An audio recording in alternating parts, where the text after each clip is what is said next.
নমস্কার, আপনারা দেখছেন স্কাই টিভি বাংলা, সঙ্গে রয়েছে আমি রূপসা। তিলোত্তমার বিচার চেয়ে রাজ্যকে নৈরাজ্য করার চেষ্টা করছেন বিজেপি তথা আরএসএস, এমনটাই দাবি করছে পশ্চিমবঙ্গ নাগরিক সমাজ। আমরা সরাসরি কথা বলবো পশ্চিমবঙ্গ নাগরিক সমাজের সদস্যদের সাথে। পশ্চিমবঙ্গ নাগরিক সমাজের সম্পাদক গোলাম সত্তার গাজী। আপনাদের আজকের এই পথসভার উদ্দেশ্য? আমাদের পথসভার উদ্দেশ্য, পশ্চিমবাংলাতে একটা দুর্ঘটনা ঘটেছে। পশ্চিমবাংলার একজন ডাক্তার মহিলা, তাকে নির্মমভাবে নিষ্ঠুরভাবে ধর্ষণ করে তাকে খুন করা হয়েছে। আমরা তার দোষীদেরকে অবিলম্বে খুঁজে বের করে দৃষ্টান্তমূলক আইনি শাস্তি দেওয়ার ব্যবস্থা দাবি করছি।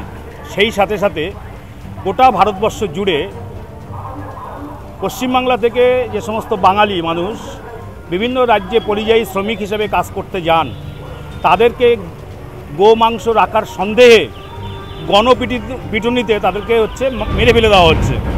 যেমন হরিয়ানাতে সাব্বির মল্লিককে ওরা পিটিয়ে মেরে ফেলেছে, রাজস্থানে মতিউর রহমানকে ওরা পিটিয়ে মেরে ফেলেছে, এবং গোটা ভারতবর্ষের বিভিন্ন রাজ্যে বিশেষ করে যেখানে যেখানে বিজেপি শাসিত রাজ্য, মধ্যপ্রদেশে আমরা সাম্প্রতিককালে দেখলাম যে একজন মহিলাকে প্রকাশ্য দিবালোকে তাকে উলঙ্গ করে ধর্ষণ করা হলো এবং জীবন্ত অবস্থা তার গায়ে আগুন জ্বালিয়ে দেওয়া হলো।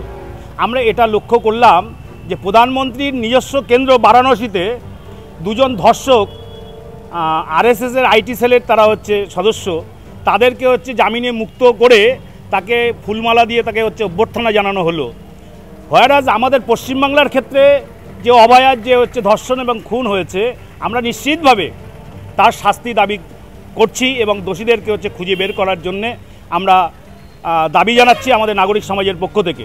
কিন্তু পশ্চিমবাংলার বুকে এই যে ছাত্র সমাজের নামে বা সামাজিক সংগঠনের নামে এই যে রাত জাগো রাস্তা আঁকো এই করে একটা অরাজনৈতিক সংগঠন করছে বলে এরা যারা দাবি করছে, অর্থাৎ পশ্চিমবাংলার বুকে একটা নৈরাজ্য সৃষ্টি করার যারা চেষ্টা করছে, আমরা তাদের বিরুদ্ধে মানুষকে সচেতন করতে চাই।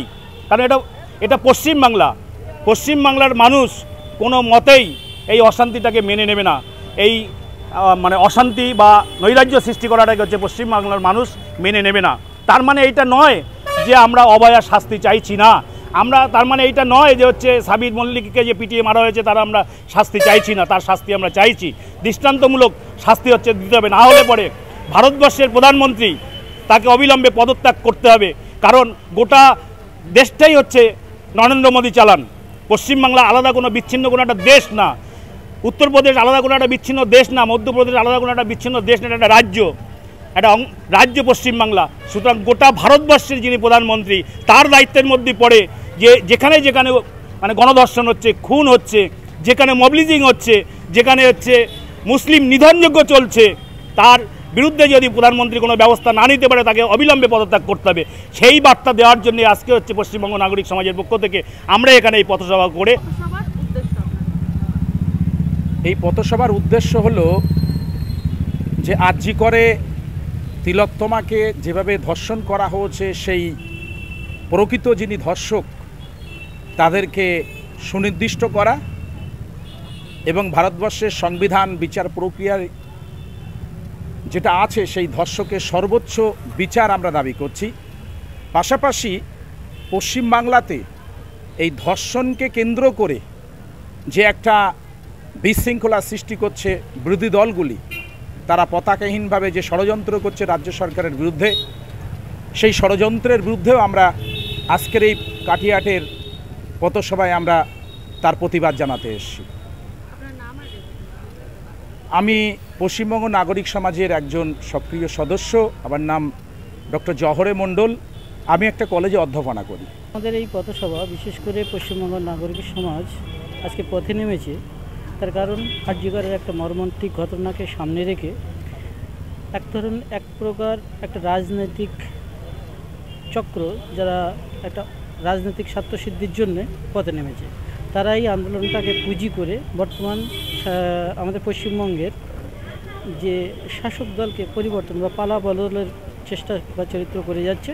আমরা সাধারণ মানুষের কাছে তাদের যে চোরা বা গভীর ষড়যন্ত্রটা আমরা সাধারণ মানুষের সচেতন করার জন্যই পথে নেমেছি। সাথে সাথে তিলোত্তমা যে বিচার চাই সেই বিচারের দাবিতেই আমরা পথে নেমেছি। আমি মুকুল মণ্ডল, পেশায় শিক্ষকতা করি। আমি পশ্চিমবঙ্গ নাগরিক সমাজের একজন সক্রিয় সদস্য।